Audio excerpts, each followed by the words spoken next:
Big boss ಆಟಕ್ಕೆ ಸಿಕ್ತು big twist. ಈ ವಾರ ಯಾರಿಗೆ ತೆರೆಯಲಿದೆ ದೊಡ್ಡ ಮನೆ ಬಾಗಿಲು?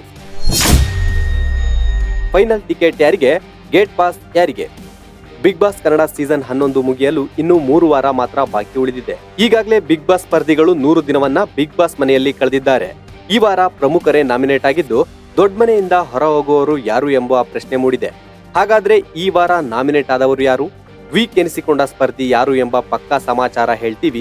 ಅದಕ್ಕೂ ಮೊದಲು ಬಾಸ್ ಟಿವಿ ಕನ್ನಡ ಚಾನಲ್ ಅನ್ನ ಸಬ್ಸ್ಕ್ರೈಬ್ ಮಾಡಿ. ಬಿಗ್ ಬಾಸ್ ಕನ್ನಡ ಶೋ ಇನ್ನೇನು ಕ್ಲೈಮ್ಯಾಕ್ಸ್ ಹಂತ ತಲುಪಿದೆ. ಗ್ರ್ಯಾಂಡ್ ಫಿನಾಲೆಗೆ ಬೆರಳೆಣಿಕೆಯಷ್ಟು ದಿನಗಳು ಮಾತ್ರ ಬಾಕಿ ಉಳಿದಿದ್ದು ಟಿಕೆಟ್ ಟು ಫಿನಾಲೆ ವೀಕ್ ಚಾಲ್ತಿಯಲ್ಲಿದೆ.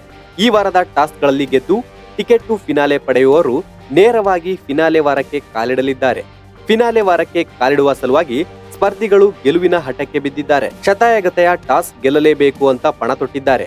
ಆದ್ರೆ ಈ ವಾರ ಬಿಗ್ ಬಾಸ್ ಮನೆಗೆ ಟಾಟಾ ಬಾಯ್ ಬಾಯ್ ಹೇಳೋರು ಇವರೇನಾ ಅನ್ನೋ ಶಾಕ್ ಸುದ್ದಿ ಸಖತ್ ಹಲ್ಚಲ್ ಎಬ್ಬಿಸಿದೆ. ಬಿಗ್ ಬಾಸ್ ಕನ್ನಡ ಸೀಸನ್ ನಲ್ಲಿ ಇನ್ನು 20ಕ್ಕೂ ಕಡಿಮೆ ದಿನಗಳು ಉಳಿದಿವೆ. ಸ್ಪರ್ಧಿಗಳ ಮಧ್ಯೆ ಕಾಂಪಿಟೇಷನ್ ಜೋರಾಗಿದೆ.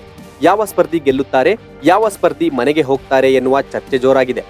ಈ ವಾರ ತ್ರಿವಿಕ್ರಮ್, ಭವ್ಯಗೌಡ, ಚೈತ್ರ ಕುಂದಾಪುರ, ಮೋಕ್ಷಿತಾ ಪೈ ಹಾಗೂ ಧನ್ರಾಜ್ ನಾಮಿನೇಟ್ ಆಗಿದ್ದಾರೆ. ಇವರಿಗೆ ಫಿನಾಲೆ ಟಿಕೆಟ್ ಕೂಡ ಕೈತಪ್ಪಿದೆ. ಆದ್ರೂ ಈ ವಾರ ಟಾಸ್ಕ್ ಗಳನ್ನು ನೀಡಲಾಗಿದ್ದು ಇದರಲ್ಲಿ ಉತ್ತಮವಾಗಿ ಆಟ ಆಡಿ ಸ್ಪರ್ಧಿಗಳು ತಮ್ಮನ್ನು ತಾವು ಸಾಬೀತು ಮಾಡಿಕೊಳ್ಳಬೇಕಾದ ಅನಿವಾರ್ಯತೆ ಇದೆ. ಸದ್ಯ ಈ ವಾರ ನಾಮಿನೇಟ್ ಆದ ಸ್ಪರ್ಧಿಗಳಲ್ಲಿ ತ್ರಿವಿಕ್ರಮ್ ಅವರು ಉತ್ತಮವಾಗಿ ಆಟ ಆಡ್ತಿದ್ದಾರೆ. ಭವ್ಯಗೌಡ ಅವರು ಕೂಡ ಒಳ್ಳೆಯ ಆಟ ಆಡಿ ಬೇಷ್ ಎನಿಸಿಕೊಂಡಿದ್ದಾರೆ. ಅವರು 3 ಬಾರಿ ಕ್ಯಾಪ್ಟನ್ ಕೂಡ ಆಗಿದ್ದಾರೆ. ಇನ್ನು ಧನ್ರಾಜ್ ಅವರು ಇತ್ತೀಚೆಗೆ ಆಕ್ಟಿವ್ ಆಗಿದ್ದು ಅವರು ತಮ್ಮನ್ನು ತಾವು ಬದಲಾಯಿಸಿಕೊಂಡಿದ್ದಾರೆ. ಅವರ ಕಡೆಯಿಂದ ಮನೋರಂಜನೆ ನೀಡುವ ಕೆಲಸ ಆಗ್ತಿದೆ. ಕೊನೆಯಲ್ಲಿ ಉಳಿದುಕೊಂಡಿದ್ದು ಚೈತ್ರ ಕುಂದಾಪುರ ಹಾಗೂ ಮೋಕ್ಷಿತಾ. ಇಬ್ಬರಿಗೂ ಈ ವಾರ ಪ್ರಮುಖ ಎನಿಸಿಕೊಳ್ಳಲಿದೆ. ಇಬ್ಬರು ಅನೇಕ ಬಾರಿ ನಾಮಿನೇಷನ್ ನಲ್ಲಿ ಕೊನೆಯವರೆಗೆ ಇದ್ದು ಸೇವ್ ಆಗಿದ್ದಾರೆ. ಇವರ ಪೈಕಿ ಒಬ್ಬರು ಮನೆಯಿಂದ ಹೊರ ಹೋಗಬಹುದು ಎಂದು ಹೇಳಲಾಗ್ತಿದೆ. ಈ ವಾರ ಯಾರು ಉತ್ತಮವಾಗಿ ಆಡ್ತಾರೆ ಅವರಿಗೆ ಹೆಚ್ಚಿನ ವೋಟ್ ಬಿದ್ದು ಸೇವ್ ಆಗುವ ಸಾಧ್ಯತೆ ಇದೆ.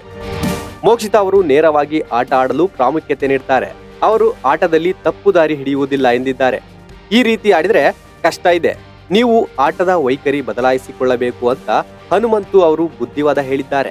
ಇನ್ನು ಚೈತ್ರ ಕುಂದಾಪುರ ಅವರು ಆಟದಲ್ಲಿ ಅಷ್ಟಾಗಿ ಆಕ್ಟಿವ್ ಆಗಿಲ್ಲ. ಅವರು ಉತ್ತಮವಾಗಿ ಆಡಬೇಕಿದೆ, ಆದ್ರೆ ಸಮಯ ಕಡಿಮೆ ಇದ್ದು ಮೋಕ್ಷಿತಾ ಅಥವಾ ಚೈತ್ರ ತಮ್ಮ ಆಟದಲ್ಲಿ ಬದಲಾವಣೆ ಕಾಣದೆ ಹೋದ್ರೆ ಈ ವಾರ ಒಬ್ಬರಿಗೆ ದೊಡ್ಡ ಮನೆಯಿಂದ ಗೇಟ್ ಪಾಸ್ ಸಿಗೋದು ಪಕ್ಕ ಎನ್ನಲಾಗ್ತಿದೆ. ಅದೇನೇ ಆಗ್ಲಿ, ಬಿಗ್ ಬಾಸ್ ಆಟ ಕ್ಲೈಮ್ಯಾಕ್ಸ್ ಹಂತಕ್ಕೆ ಬಂದಿದ್ದು ಫೈನಲ್ ಟಿಕೆಟ್ ಯಾರಿಗೆ, ಗೇಟ್ ಪಾಸ್ ಯಾರಿಗೆ ಎಂಬ ಕುತೂಹಲಕ್ಕೆ ಈ ವಾರ ಏನಾಗುತ್ತೆ ಅಂತ ಕಾದು ನೋಡಬೇಕಿದೆ. Bureau report, Boss TV Kannada.